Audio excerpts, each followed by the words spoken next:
పురంజయుని పతనము.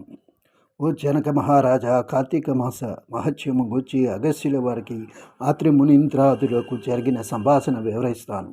ఒకరోజు ఆత్రిని అగస్త్యుల వారు కార్తీక మహత్యమును వివరించమని అడుగుచు, ధర్మవేత్తలతో శ్రేష్ఠుడా, వాసుదేవాంశ సంభూతుడ పద్మ శ్రవణమునందు కార్తీక మహత్యము తగిన సమయమని చర్చబడింది. ఆ కార్తీక మహిమ వినగోరుతున్నాను అనగా ఆత్రి అందుకు అంగీకరించి వివరించనారంభించినారు. ఓ అగస్త్య మునీంద్ర, కార్తీక మాసంతో సమానమైన నెల మరొకటి లేదు. ఈ మాసంలో నదీ స్నానం, దీపాదానం, కోరికలన్నీ సిద్ధిస్తాయి. దీనికో కథ ఉంది, చెబుతాను విను. పూర్వం త్రేతాయుగంలో అయోధ్యను పురంజయుడనే రాజు ధర్మబద్ధంగా కొంతకాలంగా పాలించాడు.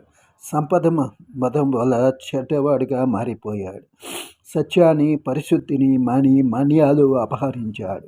లోభత్వం, కఠినం, బ్రాహ్మణ ద్వేషం కలవాడే బంగారం దొంగలించే వాళ్ళతో స్నేహం చేయటం మొదలుపెట్టాడు. ఇంతలో కాంబోజుడు, గురువు మొదలైన భూపతులంతా కలిసి దండెత్తి వచ్చారు. పురంజయుడు చతురంగ బలాలతో శత్రువులను ఎదిరించడానికి సిద్ధపడ్డాడు. యుద్ధ ఖైదీల ధ్వనులు విన్నుమింటాయి. ఇది శ్రీ స్కంద పురాణ అంతర్గత కార్తీక మహత్యమునది 25వ అధ్యాయం సంపూర్ణం.